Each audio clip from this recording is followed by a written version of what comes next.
I'm Noah Abrams, and welcome to The Days Between, the show where I talk to my friends, people I admire, and people I want to better understand about success, failure, happiness, and misery, as well as all the other elements that make up a life well lived. Along the way, we'll look at mental, spiritual, and physical health, and when life didn't go as planned, the steps they took to get themselves from A to B and beyond. This week, I'm speaking with Rabbi Sherre Hirsch. From Sunday mornings spent preaching to the shoes in her closet as a child to becoming the first female rabbi of the largest conservative synagogue in Los Angeles, Sherre has dedicated her life to sharing Jewish wisdom with the world. A best-selling author 2 times over, her practical and human approach to spirituality and religion has made her a frequent guest of the Today Show and garnered her admirers around the world. A strong advocate of having faith in oneself, her words and counsel have helped shepherd countless people through life's transitions, ranging from the everyday to the end of life. With opinions and views that can, at times, seem contradictory to someone in her position, she is bold, she is brave, and she is above all else honest. Sherre's accessible and common-sense approach to living has made her a trusted advisor to people from all walks of life and religious backgrounds, and I think through the course of our conversation, you'll come to understand why. Please enjoy Rabbi Sherre Hirsch on The Days Between. Rabbi Hirsch, good to see you. Nice to see you, Noah. Now, you have built a life and career in Los Angeles, but you are not originally from here. No, I'm an Ohio girl through and through. Did you grow up in Ohio or did you grow up in Los Angeles? Well, I actually grew up in LA, but all of my family, everybody's from the Midwest. And when I went to college, I went back to the Midwest, which felt a little bit like a really well-worn pair of jeans. Like it just felt like home because it is home. I've heard you say that your childhood was dysfunctional and complicated. I wrote about it in my first book, We Plan, God Laugh, that I had a messy childhood. And there's different degrees of messiness, but this would be in the degree of a lot of secrecy, a lot of abuse, a lot of discomfort. And so I ran so fast from that home at 18, but I'm so grateful for that childhood. It gave me tremendous grit and resilience. It gave me the ability to see God in every single person. It gave me acceptance, but it took a lot of therapy and a lot of years to get there. Now, was your family religious? My family wasn't religious. They were like Jew-ish, right? So we went to synagogue and then we went and had sushi afterwards, and I'm sure we had shrimp sushi. There were phases where we were more Jewy than other phases, but my father had 14 rabbis in his family, and he had left that sort of religious Judaism. But those influences were very much permeating our childhood. So there was never bacon in the house. There was no, ham and eggs in the morning. But I did see my parents, indulge as I got older. I've heard you tell a story about the Sunday morning preachers and preaching to the shoes in your closet. Yes. So, a nice little Jewish girl wakes up early every Sunday morning and is glued to the television. And I'm not watching cartoons like the rest of America. I am watching these Baptist preachers talking about getting healed and finding God. And I am enamored. I'm literally like, who are these people? So every Sunday I wake up early before my parents will know.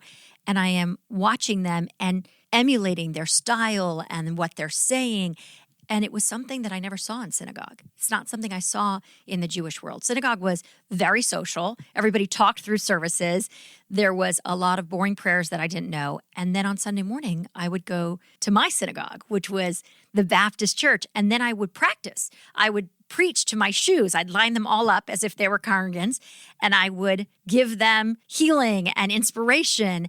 And it wasn't so much wanting to be like them. It was wanting to be inspired and to inspire others. It was rather, what does it look like to really help people heal themselves and to be someone that inspires them to want to be better? That's what I was enamored with. What was your parents' reaction? Everything was, oh my God, she's going to convert. When I didn't like Jewish camp, when I stopped wanting to go to Hebrew school, everything was a sign that I didn't want to be Jewish. And in fact, I think the opposite happened. I was trying to construct a Judaism that was meaningful and relevant and spoke to my soul. And I was using all these outside influences to carve that and create it for myself. It's that what I was provided wasn't giving me that. And I'm always continually being inspired by the world to build Judaism, but not just Judaism for Jews, but take these tenets and these ideas and this wisdom and bring it to everybody because it's 5,000 years old. It's the source of everything. So it's wise. Do you think that looking back on it, there was any part of you that it was an act of defiance? For sure. My brother was super rebellious. I'm sure he wouldn't want me to announce that, but he was super rebellious. So there wasn't really room for me to be rebellious in the traditional way. So this was more my creative rebellion.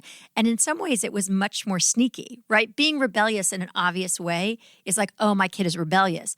But being rebellious in the way that I was much more frightening to my parents. I still got great grades and still was gunning for a school on the East Coast and being a nice, academic Jewish kid who's well-behaved.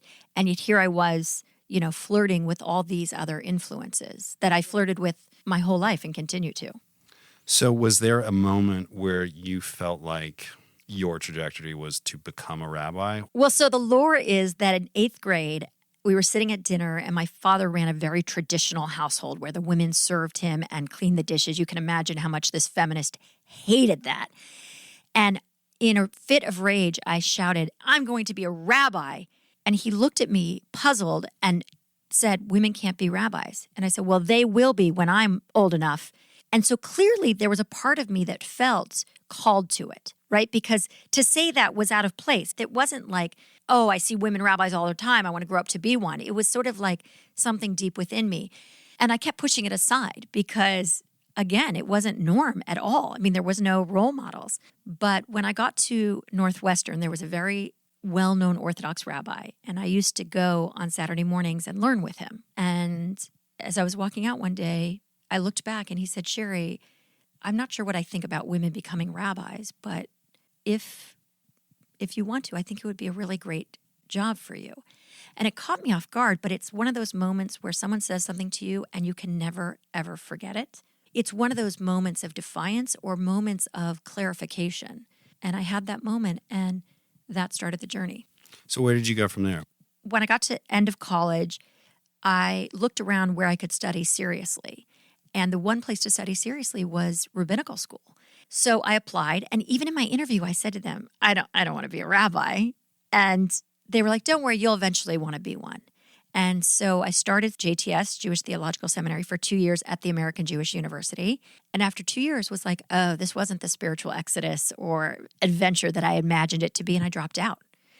And I went and traveled all around Asia, and I was with mostly Israelis that had just finished the army. And when I would tell them that I had dropped out of rabbinical school, they would look at me like I was crazy. But through a lot of conversations, a lot of meditation, I ultimately went back to Israel and lived there for a year. And during that time realized, wait, I think I want to be a rabbi. I'm just not sure the kind of rabbi I want to be. Like I'd only thought, oh, you have to be a pulpit rabbi. And I thought, I want to be a person that brings wisdom to the world and helps people heal themselves. Making this conscious choice to become a rabbi, but saying that you didn't want to necessarily become a pulpit rabbi, how do you then go from that point to 1998, you become the first female rabbi of the largest conservative synagogue in Los Angeles? So that's such a great question, Noah, because if someone said to me even the year before in 1997, oh, you're going to become the first woman rabbi of Sinai Temple, I would have said, yeah, that's hilarious. That's not happening.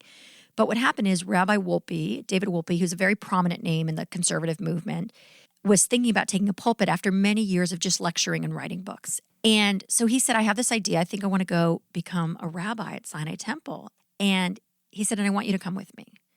And I said to him, it's impossible. First of all, they've never even had a woman rabbi. I'm not even sure they call up women to the Torah, which is the central service. And he said, well, would you think about it? And 25 male applicants and me. And when I was interviewed, they asked me many questions. In front of 200 people, they asked me if I was a lesbian. And then my favorite question was I going to have sex on the pulpit? Of which I answered, I'm kind of traditional, and I actually have sex in private places. But it was a sign of the times, right? It was a sign. We're nervous about having a woman. We're nervous about what this means. Like, we're fine with having a male rabbi who's not married who has sex, but a woman? We're not comfortable with all these things.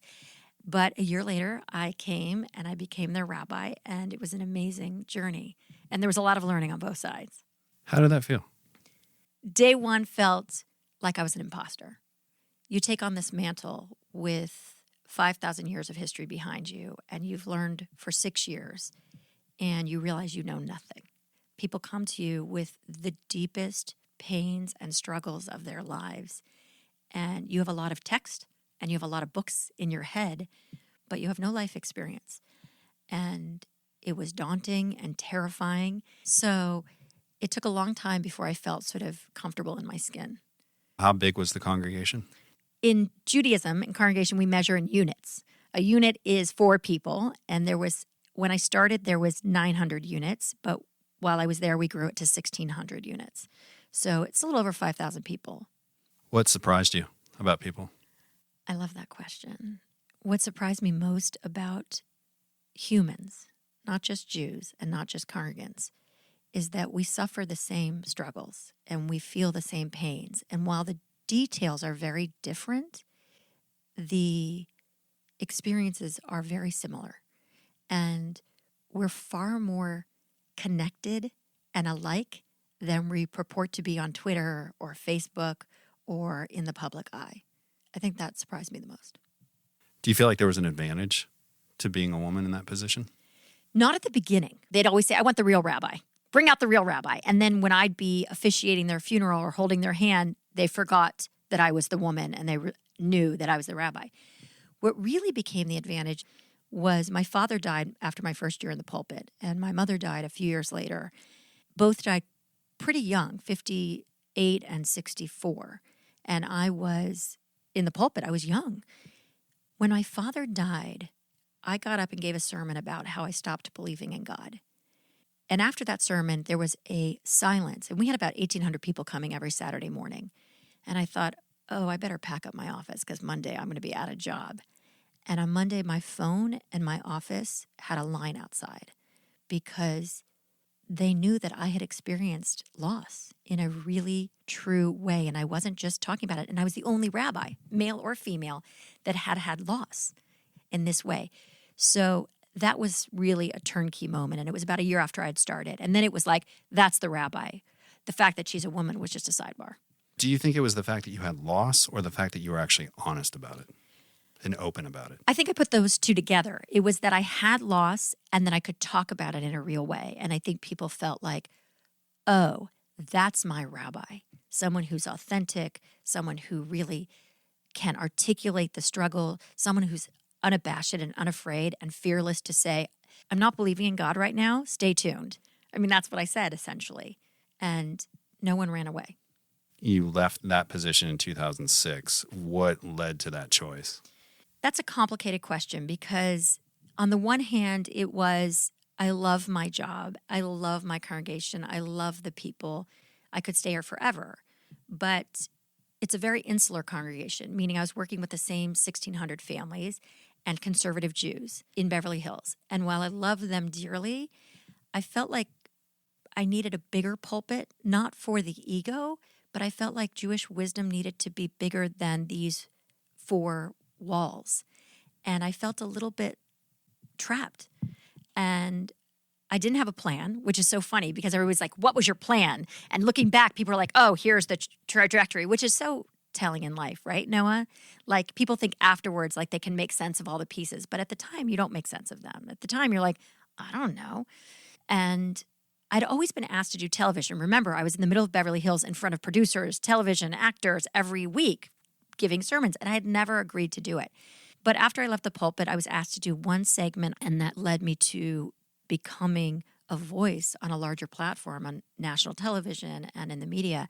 And it was so unintended. It was so unintended. What was the reaction of the congregation? First of all, they were so proud. I mean, they were like, oh my God, our rabbi's on the Today Show. And they were also a little bit like, oh, she's not our rabbi anymore. And she left us. So like any congregation, when your rabbi leaves and they're not kicking you out, but they want you to stay, it's a little bit like your parent left home. So they had mixed feelings, but now, many years later, they're so supportive. But what was going on with you internally? I think for me, I had met some women that had really inspired me that were not in the Jewish world, that had very powerful positions in tech and business and entertainment.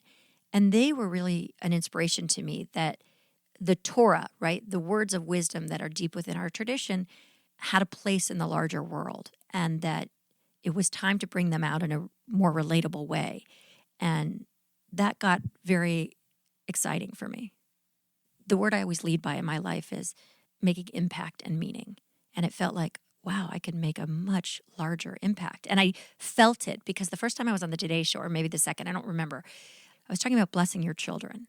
And people from all walks of life, from my history, from childhood, were calling in, and people were writing in, this is such an important thing. And I thought, oh my God, in a 5-minute segment, 8 million people heard about the importance of saying to your child, I unconditionally love you and accept you every week, even when they piss you off. And there was something very profound about messaging that. 2 years later, 2008, your first book, We Plan, God Laughs, comes out. In it, you describe your relationship to God, your definition and the way that you view God. I was wondering if you can expand on that. So I wrote the book in 2005, and it came about because I was on the set of Hallmark, and I was co-hosting with Naomi Judd. Her agent came on to deliver her book. And he said to me, have you ever written a book? I said, no, I didn't do well in 10th grade English. And he said, well, send me a sermon because I think you could write a book. So I sent him a sermon that I had written a couple weeks before. And he wrote me back, this is the worst thing I have ever read. This is not you. This is terrible. He said, send me what you really think. And I wrote him something that I had never shared, which was called Praying for a Parking Spot, which was my whole belief of how I navigated driving in LA and how I prayed for a parking spot. And he sold it. He sold it to Random House. It was crazy. I didn't even know. And I remember walking out of Random House with a contract in my hand, and I walked across the street to Barnes & Noble and checked out 3 books on how to write a book. I mean, that's how crazy it was. So I wrote this first book, We Plan, God Laughs, and in it, I talked a lot about this need for us to deeply recreate our Creator. We learn a certain image of God when we're young, and for me, it was a man sitting in a big chair with a white beard and glasses. I don't know why he had glasses. And they told me he was made in my image, which I thought was the furthest thing for me because I imagined him very large and tall, and I was very short. So I thought, what are they talking about? He's made in my image. God is not short. And I was stuck with that image of God for so many years, like so many of us. And so I wanted to help people recreate their Creator. There are 88 names for God in the 5 books of the Torah. Now, you have to know there's only 500 words used over and over again. They weren't exactly an expansive vocabulary. I mean, I think by the time you're 2.5, you have 500 words in your language. So almost a fifth of them are dedicated to the word God. So I thought, wow, we really have to conceive and think about what does it mean to have God in our lives? And call it what you want. Call him Fred, call him George, call it whatever. But we have to recreate that. Do you think you have to subscribe to a traditional religion to know and have a deeply profound relationship with God? That is a hard no. I think religion is so much about community and connection and having a community of people that share mores, rituals, and beliefs that you can share and celebrate together. Belief in God can be a very personal experience. And there are people that have no contact with religious communities and have a profound spirituality. And there are people that are deeply wired into very religious communities that have no God. Would it be accurate to say that God transcends religion? 100%. By the way, it's different doorways up to the same house. In 2004, Kanye West, in his song Jesus Walks, says, you can rap about anything except for Jesus. That means guns, sex, lies, videotape. But if I talk about God, my record won't get played. Do you think culturally it's difficult for people to talk about God? 100%. I can't say I agree with Kanye on most things, but on this one, I absolutely agree. One time I was about to go on morning show, and they said to me, whatever you do, do not mention God. I was like, are you serious? Because the book is a lot about God in it, and I don't really know how to not talk about it. Fast forward, the first question out of the gate was, I stayed up last night. Tell me how you think about God. And I just remember being panicked because all I could hear was, don't talk about God, don't talk about God, don't talk about. And I answered a different question because I thought they told me not to talk about it. And I remember the interviewer, she looked at me like I was crazy. I just asked you a question about God and you didn't answer. And I realized from that moment that, one, I wouldn't be afraid ever to talk about God, even if I was told never to. And two, that if someone asks you about a question about God, they're seeking, and you have to be honest. How do we move past that? So I think it's having people that are relatable, that we see ourselves talking about things that are foreboding, right? When we talk about shame, lying, secrecy, those things that are taboo in society, having someone that's relatable can begin to really break down those barriers. And that means a lot of people from a lot of different walks of life talking about it, because who I relate to and who you relate to is very different. And we think we relate to people that look like us and speak like us. It's actually not the case. We relate to 5 people that we aspire to be like. It's not that I aspire to be like J-Lo. I'm never going to be J-Lo. I will never have her abs. I will never sing like her, nor do I aspire to be Michael Jordan. But there's a few people in my inner circle that I do aspire to be like, and we need to hear that messaging from them. People that we can hear the message and really integrate it into our lives. Where do you see God in daily life? Everywhere. For me, I see God every time I look in my dog's eyes. 100%. I want to normalize this idea that you do not have to be religious to have this relationship with God. I know that people predominantly are more comfortable saying, well, I'm spiritual, but I'm not religious. Whatever you call it doesn't matter. But I see God in my dog's eyes. I hear God in the lyrics of the Grateful Dead. I see God in the morning through the trees and the way the light falls. I mean, it's just everywhere. Yes, yes, and yes. What I would say about that, Noah, from knowing you, is that you are a God-driven person because your eyes are open. And there's all these great philosophers of the 20th century, from Abraham Joshua Heschel, who marched with Martin Luther King, who talks about we seeing God in nature. There's a guy named Martin Buber who says we see God in the interaction between two humans. There's Levinas, who sees God in the reflection of our faces, meaning you see God in the spirit of another human being. The Hasidic movement sees God in the spark of each of us, and there's a part of divinity in each of us. Theologians for years have talked about all the different ways we can see God. The challenge is being awake to it. And I'm sort of moved by you saying that I see God in my dog, I see God in Grateful Dead. That's someone who's very awake and alert. And I think I see God everywhere. That's why I said, I mean, it's so hard for me not to see God. And only when they say you're klipot, meaning barriers are in your life. Literally, klipot mean the skins.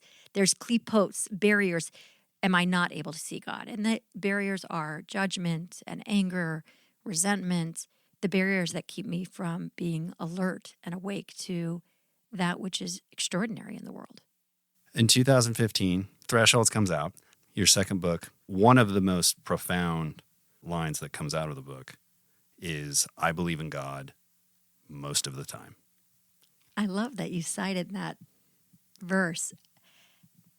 Well, it's pretty profound to hear someone in your position who is a rabbi say, I believe in God most of the time.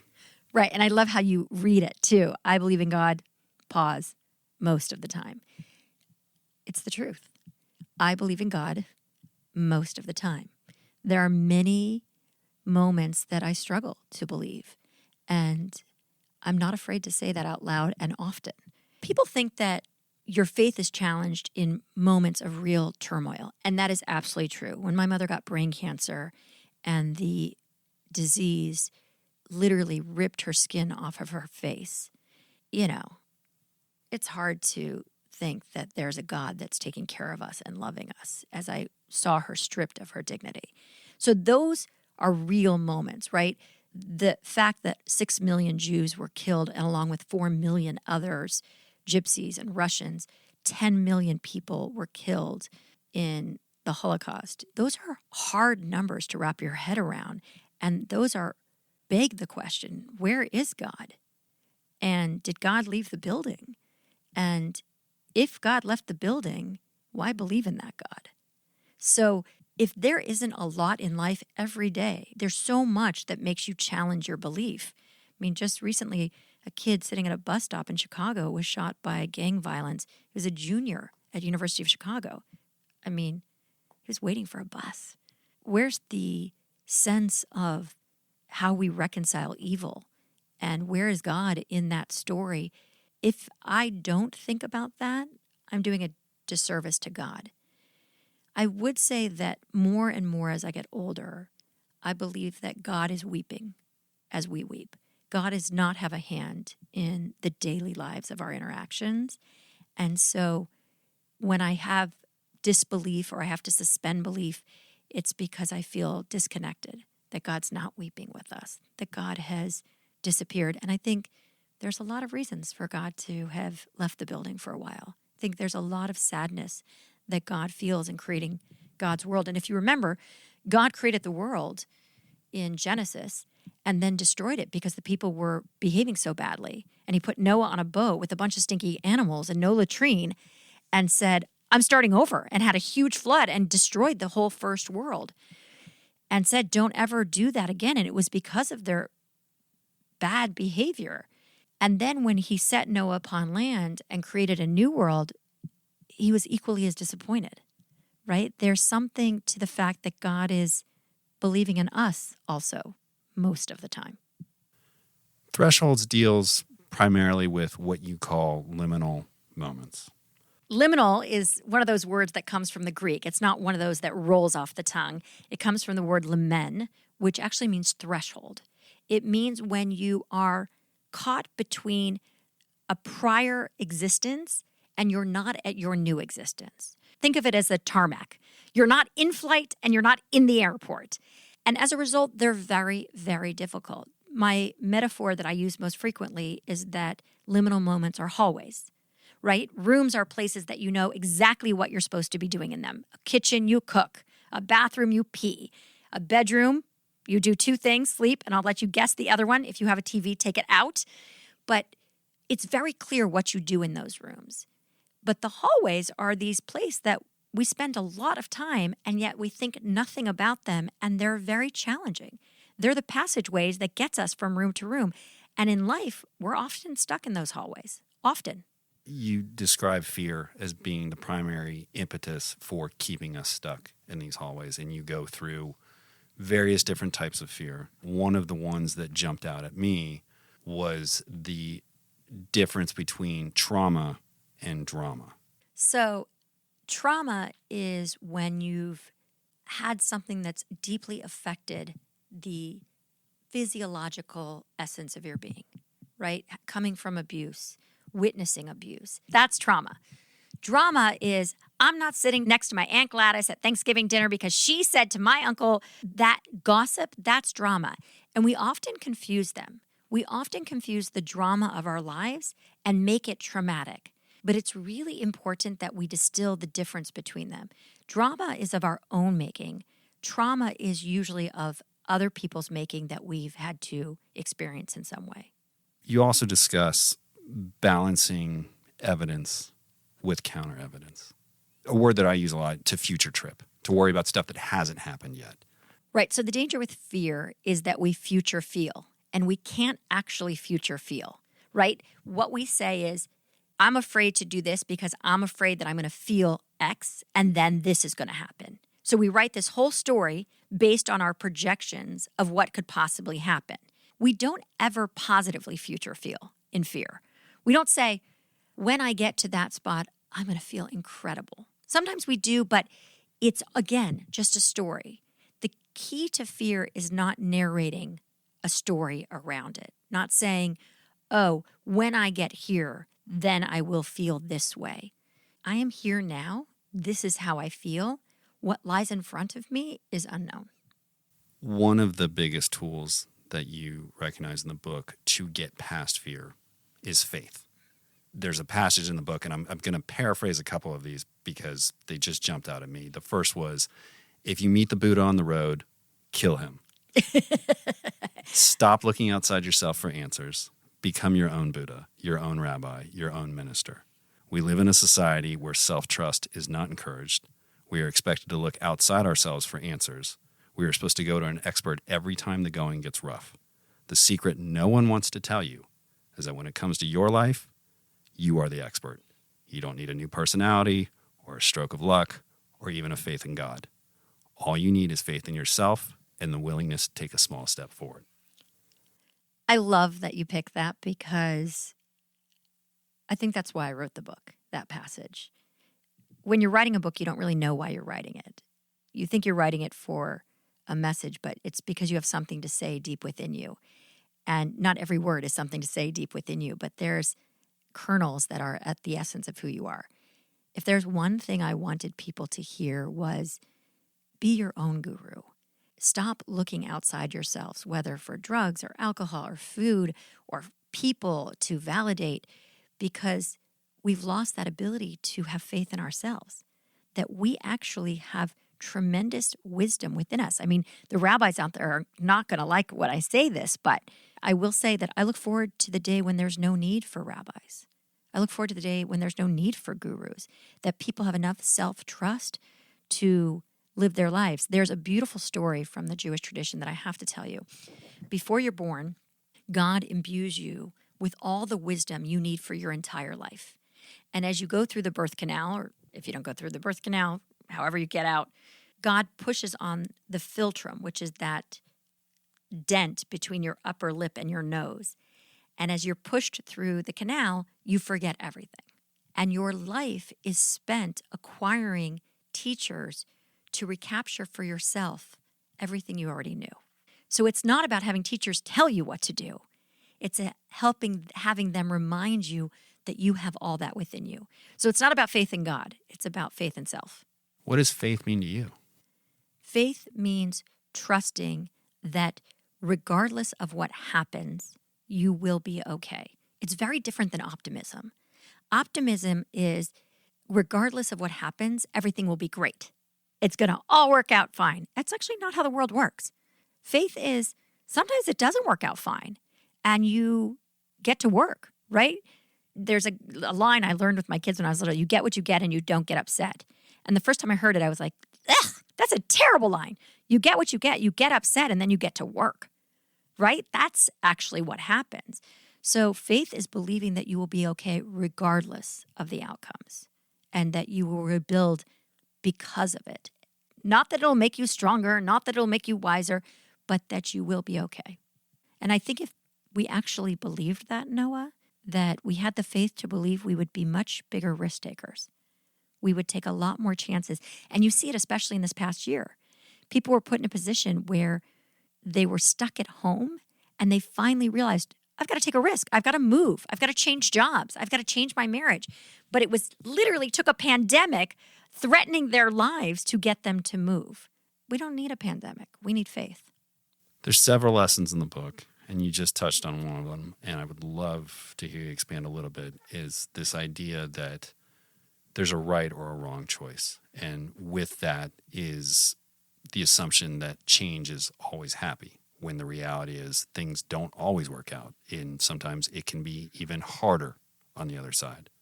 How do we, as people, in these liminal moments, find the courage, the tenacity, the drive, or the faith to take those small steps? So what you touched upon is that people become paralyzed when they think they don't have choices, or they think there is a right choice and a wrong choice. That very binary thinking is what keeps people very stuck. You always have a lot of choices, right? There's always choices. You just may not like what potentially can be the outcome, but you always have choices, right? And part of my job as a rabbi is to show people how many choices they actually have. And I can't tell you how many times I sit with a congregant or a person and they'll say, I have no choice. I have to do this. And I was like, really? Because let me give you 7 other choices. They're like, yeah, but I don't like those choices. But those are choices. So part of faith is realizing that, one, you have way more choices than you actually think you do. And that's why it's important to get someone to say, wait a minute, if you only see one choice here, you have more choices and you need help seeing the other ones. The second part of it is not predicting the outcome. How many times have you thought, if I make this decision, that's going to happen, only to discover something totally different happened? All the time, right? Like in every single situation, everything as subtle as even going to the grocery store. If I stand in that line, I'm going to get there first, only to discover that had you stood in the other line, it would have been faster, right? It's like everywhere. So part of the challenge is saying, I'm not going to predict the outcome. I'm going to make the choice. And sometimes making the more difficult choice yields a far more rewarding experience. And that's why you hear people say all the time, like afterwards, oh God, it was so hard. And yet it was the most rewarding, right? But you have to have faith that you can be okay regardless. That leads me to the next lesson that I love that was covered in the book is what to do when all the options suck. I love how I said it so eloquently in the book, which was exactly like that. What do you do when all the options actually suck? You make the best decision for the moment. A personal story, when I was 18, all I wanted to do was go to East Coast for college. And in one day, I got 12 rejection letters. 12. And I had one option. And it was not the option I wanted. And it wasn't even close to the option I wanted, so much so that the night before I went to college, I didn't even pack a suitcase. I went to college with literally a purse and had to go out in a couple days and buy clothes. But I was so upset because all the options sucked. But I still had an option and I still took it. Fast forward, a year later, I'd applied to multiple colleges to transfer, and I had so many options. And that was such a revealing moment because I realized by making one choice, I opened up a whole nother set of choices that I could have never imagined. And people that said no the year before said yes with welcome arms and with money. So you really don't know. You give a personal anecdote to strive to be B+, not A. And you mention your role as a wife, your role as a mother. You say that you are a B+ mom, you are a B+ wife, you are not an A wife. So this was what everybody reacted to the most. When you write a book, you never know what people are going to respond to. But by far and away, everyone would come up to me and be like, I'm a B+ mother. I'm a B+ lawyer. I mean, it was literally like craziness. Everyone was anywhere and everywhere. It's like, I'm a B+ waitress. I mean, everywhere. And I loved it because it was giving people permission not to be perfect. This striving to be better than better has made us crazy. In fact, the enemy of good is better, right? So what happens is we're so striving, it's never enough. And that has permeated our soul to thinking that we are just not enough. We're just not good enough. And so I thought, what if we all strove to be a B+? Would we be enough? Because a B+ is not an A. Let's be clear. Like, nobody wants the B+. But a B+ is really damn good. It's really good. It's not even close to a B-. It's not a C. It's not, I mean, a B+ is 88%. That's seriously good. And I wanted to give people permission to be in that space. And I was a B+ most of my life, and I continue to be pretty much a B+ in every aspect of my life, which is pretty good. And I would just add that when I first got married, and I've been married 21 years, I thought you have to have an A marriage. You have to have a great marriage, otherwise it's going to fall apart. So I put so much pressure on my spouse, especially in the first few years. Like, we'd have an argument, I'd be like, we have to fix this immediately.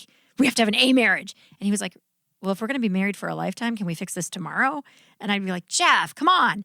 And the truth was, being a B+ has been a really good marriage. And I really deeply love and respect him. And I believe he feels the same for me. And I believe that we believe that about our marriage. It's not an A+ by any stretch of the imagination. There's another topic that you touch on in the book that I think is very relatable to a lot of people. And it's this idea that life moves forward, not backwards. And you can't go back. And not only can you not go back, going back can oftentimes, if not the majority of the time, be worse than being stuck or even what could possibly happen going forward. More than ever this year, I hear people saying, I want to go back to normal. I want to go back. You cannot go back because you've lived a whole set of experiences that didn't exist in that previous life. The example I use in the book is when you go back to your childhood home. The first thing people always say is, oh my God, it's so small. The home hasn't changed. You have. You grew. And all those experiences have fundamentally changed you. Even if you went back, you're not the same person in that experience. So this fallacy that we can go back, this fallacy that we can return to normal, we're fundamentally changed. The last year and a half, we saw it. There's no going back. There's only going forward. You quote Soren Kierkegaard in the book, and it's a great quote, and it is, life can only be understood backwards, but it must be lived forwards. There is a part of your career that deals specifically with end-of-life situations. Is there a common theme when you're meeting and you're counseling someone who is about to transition out of this life? So I have to preface it by saying that I've been with many people as they've died, literally as they've taken their final breaths. And I see that as an incredible privilege, and I see myself truly blessed to be in that position. So I've seen people very up close in that moment as they're dying and as they actually die. People do not want BS as they're dying. They need the truth. So when people come and sit with them and say, like, you're going to get well, it's going to be okay, literally they look at me with such pain, because I think things become very clear as you're dying, and you don't have a lot of room for BS, essentially. You don't have a lot of room for lies. So I think that's a theme. The other thing I think is confusing to me, and one of the questions that I'll ask God at the pearly gates one day when I get there, God willing, at 120, for some people, they're very scared. And for some people, they're very much at peace. And for some people, it's very agitating. And for some people, it's very calming. There's no universal feeling. But what I do see is there are people that get near death when I've had the opportunity to actually die, right? Because some people die without notice. But when they've had the opportunity or the process of dying, what I would say is I'm always surprised by how much there's people that have never thought about it. They never thought about dying. Like, they knew it happened, but they not ever thought about it for themselves. And then you have people that have thought about it every day of their life. And that really surprises me because, look, I'm a rabbi. I think about these things. But to go through your whole life and not think about your death ever is confusing to me. And I think that was something very telling about this year in the pandemic. People were really panicked. And a lot of things I heard was, I've never actually thought about dying. Like, they know death exists, but they've never thought about that. And even I've said to them, has a pet ever died in your life? Like, has a plant ever died? Like, have you just not noticed? But I think a lot of people live their lives pushing it aside and denial of it because it's terrifying to think about. So what do you say to them in those moments? Well, as a rabbi, you learn that you cannot scare people to death, right? You don't say, you've never thought about dying? Now we're going to talk about it for the next 3 hours straight, and you're going to have to learn about it and everything. Then you're going to die. Yes. What you give people is the appropriate measure of questions so they can think about it for themselves. And you hope that you can be a sounding board as they work through it. I don't know what happens when we die, so I certainly can't say what happens or what it's like or anything, so it'd be lying. But I give people questions to enable them to begin to integrate this into their life, especially when they're dying, and especially for the people they're leaving aside. The other thing I would say, as you asked me this, Noah, is a lot of people are so sad about leaving the people they love behind for a whole variety of reasons. Maybe they are leaving them too soon. Maybe they're leaving them in a financial difficulty. Maybe they're leaving them very comfortable and they just want to miss them. Like, people are very sad about leaving the people behind. So it's interesting to me that people grieve in the living, but people grieve as they're dying. How do you define success? Oh, I didn't want you to ask me that question. I'm constantly redefining and defining success because I used to think it's that feeling of fulfillment. That was in my 20s. That was very, juvenile. Now I'm in a stage where I think it's about the kind of impact and legacy that you leave, but I'm questioning that very deeply. I'm not sure what success is right now. Why are you questioning that? So I thought it was about impact and meaning and leaving a legacy that has a ripple effect. But I'm starting to wonder if success is something else. I don't know what it is. I don't think I can name it right now. I definitely, for the last 10 years of my life, been operating that success for me is about leaving a legacy and leaving meaning and impact and making the world a little bit better. I think you know this, but because you knew my mom, may she rest in peace, an amazing human. Every day when we used to leave for school, she used to say, go out and make the world a better place. And I would be so angry, Noah, because all the other moms were like, go and be happy. Have a good day at school. Don't forget to eat your lunch. And my mother was like, go change the world, make it a better place. It was like a little bit of a heavy load for, a 10-year-old girl. I was like, can't I just go and like enjoy lunch? But I've always thought about that it's not enough to be happy. Happy is just a byproduct of things that happen in the world. Creating meaning, making meaning, leaving the world better is why we're here. But is that success? Would you say that you're successful on your terms? By that definition, other people for sure say I'm successful. I'm not concerned with other people. Oh, you're a rascal. I feel that I have made impact and made meaning in the world. I do not feel done, and I feel a real sense of urgency that there is so much left to do. So I'm restless. How do you define failure? Oh, I love failure. It's so funny. People talk about failure like the F word. There's, the F word, fear, and there's the F word, failure. Failure to me is just figuring out things faster.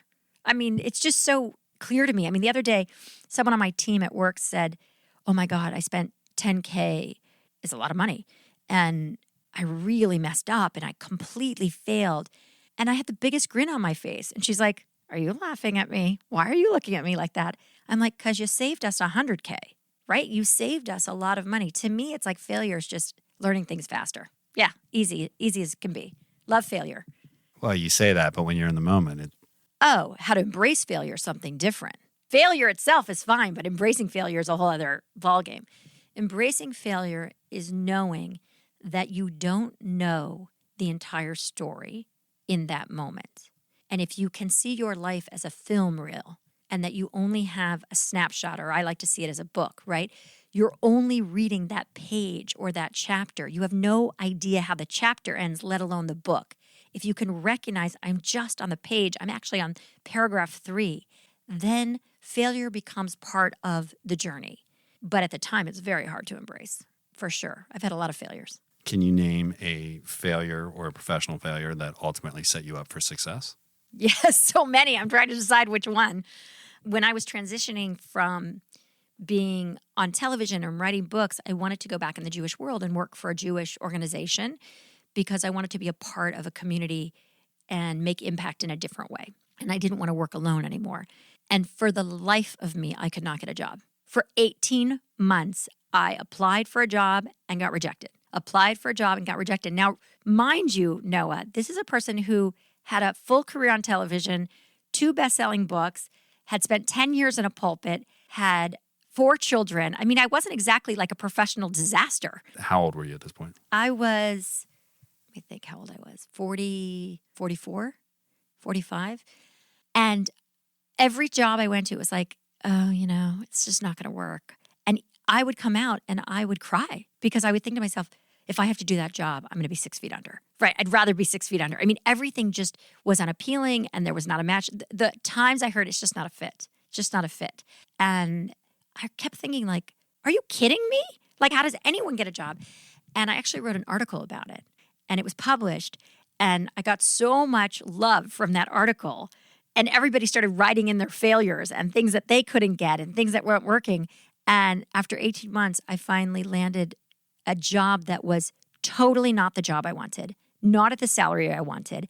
And what I said to them is, if in 3 months we haven't changed this alignment, I'll walk and you walk. And that was how I took my next job. And then 3 months later, I was getting my appropriate salary and being paid and recognized and doing the work that I wanted to be doing. But the first 3 months, I was taking a lot of trash out, like I was 23. And I have to say, I'd paid my dues when I was younger. So this was like a second round of paying dues. And in hindsight, it was the greatest thing ever. I have so many 20-year-olds in my Rolodex.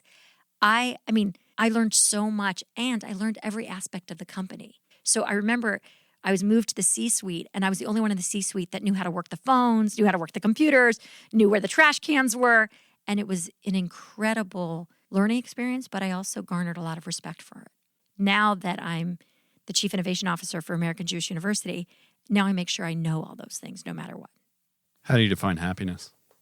Happiness is just, as I mentioned, a byproduct of living a life of meaning, right? So when I was dating, if you got a bouquet of flowers from a guy you liked, it made you happy, right? I'd be like, oh my God, I like him so much. But if I got the same bouquet of flowers from a guy that I did not like or I thought was creepy, I was like, ew, why do you get these flowers? They're so ugly. Like, I don't want anything to do with them. So it wasn't the flowers that made me happy, right? It was the meaning. And so service, doing for others, brings me a lot of happiness. The more I'm in service and living in service is when I feel most happy. And I also feel content, I wouldn't say happy, when I'm doing yoga, because I feel deeply connected to something greater. But I have a lot of moments of happiness, but most of them are always connected to service. In service to my family, service to people I don't know, in service to strangers, in service to the world. What would you say to 18-year-old Sherre? Oh, the one that was crying over the 12 rejection letters and thought she was never going to go to college when that's all she dreamed of? I have to think about this because I've never actually been asked that question. A part of me wants to say to her, it'll all be okay. But it feels very trite because she wouldn't have believed it. She's far more gritty than that. And she would also be like, really? That's the best you came up with? She was a little sassy and also very feisty. I'm stuck. I think I would say that each decade is going to bring a new set of challenges. Some that are going to surprise you, some that are going to infuriate you, some that are going to bless you, and some that are going to delight you. And with each decade, don't hold on to each of those moments like they are the pinnacle of your life. Let them just be a patchwork.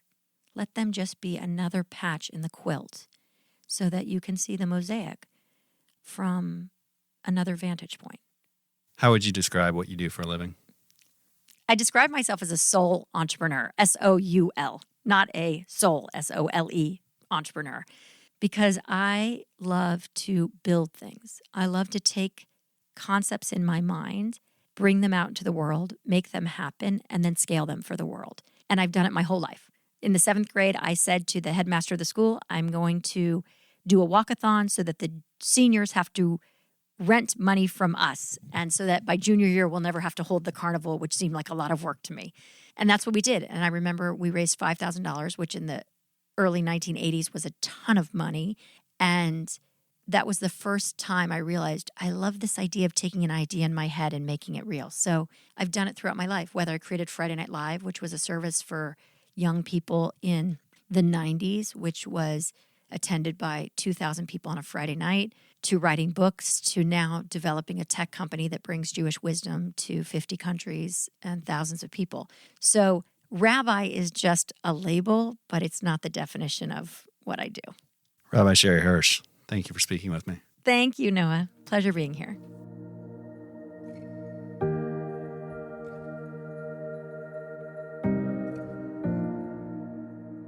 The Days Between is a production of Noah Abrams Studio. Story editing by Andrew Henry.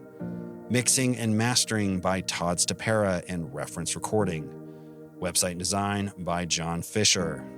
Theme music is by Evo.